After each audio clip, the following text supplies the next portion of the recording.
Ya, selamat pagi semuanya. Perkenalkan, nama saya Patrick Eklesio dari kelas B, mata kuliah rekayasa nilai. Di sini saya akan menjelaskan ringkasan tentang laporan studi value engineering yang berjudul I-20 eastbound from I-285 to CR5150 Panola Road Collector Distributor System. Nah, ini deskripsi proyeknya, deskripsi singkat. Nah, proyek ini bertujuan untuk memberikan peningkatan operasional dan keselamatan sepanjang jalan I-20 menuju ke timur di sekitar persimpangan I-285 di DeKalb County. Tujuan utama dari proyek ini adalah untuk memperbarui dan memperpanjang usia operasional segmen kritis sistem antar negara bagian Georgia, Amerika Serikat. Nah, proyek ini diperlukan untuk mengatasi masalah operasional yang dihasilkan dari jalan I-20 menuju ke timur antara jalan I-285 dan jalan Wesley Chapel. Nah, di bagian ini dihasilkan dari konflik antara memasukkan lalu lintas dari jalan I-285 dan keluar dari lalu lintas ke Wesley Chapel Road. Situasi ini diperburuk oleh pengurangan 2 jalur dalam kapasitas arus utama di pintu keluar Wesley Chapel Road. Kemacetan yang dihasilkan di segmen ini tumpah kembali pada jalan I-20 pada barat I-285 dan menanjak kedua jalur masuk lalu lintas I-285 sehingga menciptakan kemacetan pada jalur jalan I-285 juga. Nah, proyek yang diusulkan yang menjadi subjek dalam studi VE ini dimaksudkan sebagai solusi jangka pendek untuk segmen I-20 antara I-285 dan Panola Road, Jalan Panola. Solusi sementara ini diidentifikasi oleh GDOT sebagai cara untuk memberikan peningkatan operasional hingga proyek yang lebih besar yang diprogramkan pada I-20 East. Proyek ini dirancang sebagai proyek perbaikan sementara saja dengan umur desain sekitar 10 tahun. Proyek yang lebih besar direncanakan untuk jangka panjang, tetapi sumber pendanaannya belum diamankan untuk implementasinya. Nah, ini proses VE-nya. Nah, tim Reknilnya mengikuti 7 langkah rencana sebagaimana yang diumumkan oleh Departemen Transportasi Negara Bagian Georgia. Nah, rencananya ada 7, meliputi investigatif, analisis, spekulasi, evaluasi, pengembangan, rekomendasi, dan presentasi. Masalah dan tujuan proyek. Nah, proyek ini sedang dikembangkan di bawah ketentuan pengecualian kategoris. Ini mensyaratkan atau mengartikan bahwa desain dan konstruksi tidak akan meminta tambahan ke jalan, tidak akan menambah perambahan jalan pada aliran sungai atau lahan basah, dan tidak akan mengakibatkan relokasi untuk mengizinkan konstruksi. Ada juga perjanjian tertentu yang telah dibuat sebagai hasil dari pertemuan publik berkala dengan para pemangku kepentingan di lokal.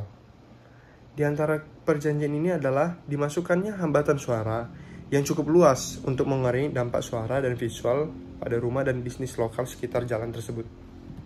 Nah, ini gambar lokasi proyeknya. Di gambar pertama ada persimpangan jalan I-20 dengan jalan Wesley Chapel. Di gambar kedua ada persimpangan jalan I-20 dan jalan I-285. Ini persimpangan jalan Panola dengan jalan I-20. Dan ini yang gambar yang di kanan adalah titik awal dan titik akhir proyek. Oke, lanjut. Nah, kesimpulan dan rekomendasi. Selama fase spekulasi, tim VE mengidentifikasi 40 alternatif yang tampaknya berpotensi mengurangi biaya konstruksi, meningkatkan produk akhir, atau mengurangi kesulitan dan waktu pembangunan proyek. Setelah fase evaluasi selesai, 9 gagasan alternatif tetap untuk dipertimbangkan lebih lanjut. Gagasan alternatif ini dapat ditemukan dalam bentuk terdokumentasi di bagian laporan ini berjudul hasil studi. Namun dalam bagian PPT ini saya meringkas hanya 6 ya, biar lebih singkat saja. Oke, lanjut. Nah, ini alternatif yang pertama, alternatif nomor AC1. Gunakan 10 inci sebagai pengganti dari 12 inci jalur luar di jalur pengumpul distributor. Desain aslinya sebagai berikut. Desain asli mengusulkan membangun bahu jalan bagian luar selebar 12 inci untuk sepanjang jalur CD. Nah, alternatifnya itu mengusulkan penggunaan bahu hanya 10 inci saja. Nah, ini alternatif ini memiliki kelebihan, yaitu pengurangan di trotoar kedalaman penuh, pengurangan biaya konstruksi, dan pengurangan waktu konstruksi. Dan alternatif ini ternyata tidak memiliki kekurangan. Nah, diskusi teknisnya sebagai berikut. Karena bahu luar tidak berada pada jalur utama I-20 dan kecepatan desain jalur CD adalah 55 miles per hour, 55 mil per jam. Alternatifnya menyarankan menggunakan lebar bahu beraspal 10 inci di luar. Alternatif ini akan mengurangi biaya pengaspalan yang dikeluarkan oleh 2 inci dari trotoar kedalaman penuh di bagian bahu luar untuk sepanjang jalur CD. Nah, potensial penghematan biayanya sebesar 150.938 US dollar. Lanjut. Ini alternatif nomor AC3. Memanfaatkan kemiringan 4% pada bahu luar. Desain aslinya memerlukan konstruksi bahu luar dengan trotoar kedalaman penuh pada kemiringan melintang 6%. Nah, alternatifnya mengurangi kemiringan melintang dari 6% menjadi 4%. Nah, kelebihannya pengurangan biaya penggilingan di masa depan dan pengurangan biaya leveling di masa depan jika ada perbaikan. Nah, kekurangan ini dapat berakibat buruk pada drainase. Diskusi teknisnya adalah alternatif tersebut mengusulkan menggunakan lereng 4% pada bahu luar di bagian singgung, bukan 6% seperti yang direncanakan sebelumnya. Nah, tujuannya ini untuk mengurangi pekerjaan di masa depan yang diperlukan untuk memperluas bahu untuk penggunaan jalur perjalanan. Dengan membangun bahu luar pada 4%, penggilingan dan penyamarataan di masa mendatang dikurangi dengan meminimalkan area baji ke pabrik dan level sebelum menyegel overlay untuk memperbaiki kemiringan melintang untuk jalur perjalanan di 2% di bagian singgung. Risiko yang teridentifikasi adalah bahwa pengurangan kemiringan silang bahu luar dari 6% menjadi 4 mungkin memiliki efek buruk terhadap drainase melintasi jalur perjalanan yang ada. Nah, potensial penghematan biaya alternatif ini sebesar 144.973 US dollar. Ini selanjutnya ada alternatif nomor MS3. Gunakan pagar pembatas 2 sisi sebagai pengganti rail barrier beton untuk memisahkan jalur CD dan GP. Desain aslinya sebagai berikut. Mengusulkan membangun tipe 26 beton tipe 26 untuk pemisahan positif antara tujuan umum dan jalur CD dari perkiraan STA 65 hingga perkiraan STA 135. Alternatifnya mengusulkan penggunaan pagar pembatas bermuka 2 tipe W sebagai pengganti rel penghalang beton. Kelebihannya, penghematan biaya pertama untuk bahan yang digunakan. Kedua, kurang menonjol untuk dihilangkan di masa mendatang. Ketiga, pengurangan waktu pemasangan. Kekurangannya ada 2. Pertama, meningkatkan pelebaran biaya perawatan. Yang kedua, membutuhkan revisi drainase. Diskusi teknisnya, alternatif ini mengusulkan menggunakan pagar pembatas bermuka 2 untuk memisahkan jalur CD dari jalur GP. Penghematan biaya yang diperoleh merupakan pengurangan biaya per unit untuk pagar pembatas dibandingkan dengan penghalang median beton. Desain aslinya mempertimbangkan inlet drop yang berdekatan dengan rail barrier system drainase tertutup. Alternatifnya, jika diterapkan, memberikan peluang untuk mengeksplorasi metode lain untuk menyampaikan drainase yang dapat mengurangi biaya lebih lanjut.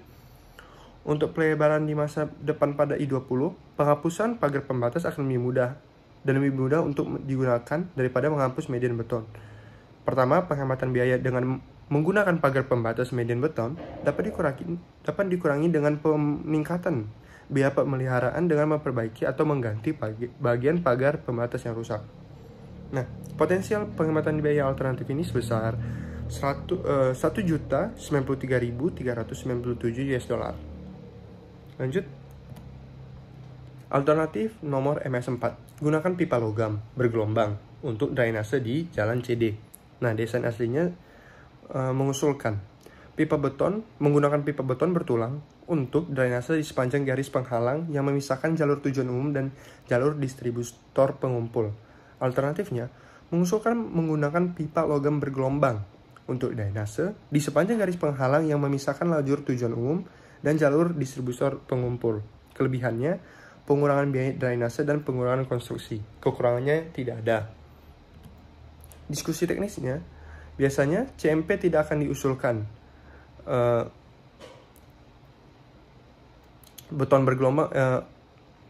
Tulangan bergelombang tidak diusulkan untuk sistem drainase tertutup sepanjang jalan raya. Namun, sistem ini dipasang dengan tujuan untuk meninggalkan dan mengisinya di masa mendatang. Juga harus dicatat bahwa drainase ini akan ditempatkan di bawah bahu yang memisahkan jalur tujuan umum dan jalan distributor pengumpul dan tidak akan dikenakan lalu lintas langsung. Potensial penghematan biaya sebesar 74.360 US dollar. Lanjut, ini ada alternatif nomor RW9.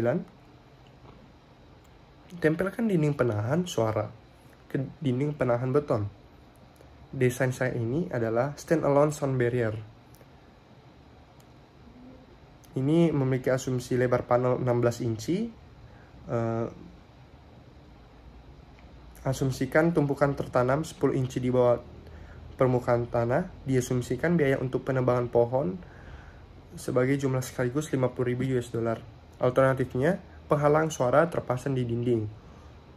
Nah, penghematannya sekitar 50.000 untuk 10 kaki kali 1000. Potensial penghematan biayanya sebesar 505.230 US dollar. Nah, ini yang terakhir, alternatif nomor SB3. Tunda pemasangan dinding pembatas suara di sepanjang jalan menuju barat. Desain aslinya itu mengusulkan memasang penghalang suara di sepanjang jalan menuju barat.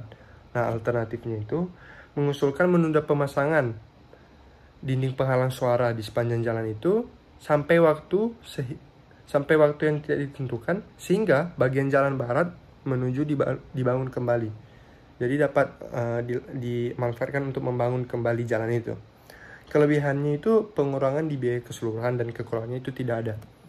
Diskusi teknisnya itu, karena tidak ada modifikasi yang dilakukan pada jalan menuju barat, maka dimungkinkan untuk menunda pemasangan hambatan suara sampai saat yang ditentukan untuk sampai dipelebar atau dibangun kembali. Lebih lanjut, dapat dikatakan bahwa menempatkan hambatan suara pada lereng sisi barat mungkin mengakibatkan harus merelokasi hambatan ketika kebutuhan penyelarasan masa depan akan lebih dipahami. Potensial penghematan biayanya sebesar 1.511.840 US dollar. Nah, sekian presentasi saya. Jika ada kata-kata saya yang kurang berkenan atau kurang tepat, mohon dimaafkan. Terima kasih. Sekian.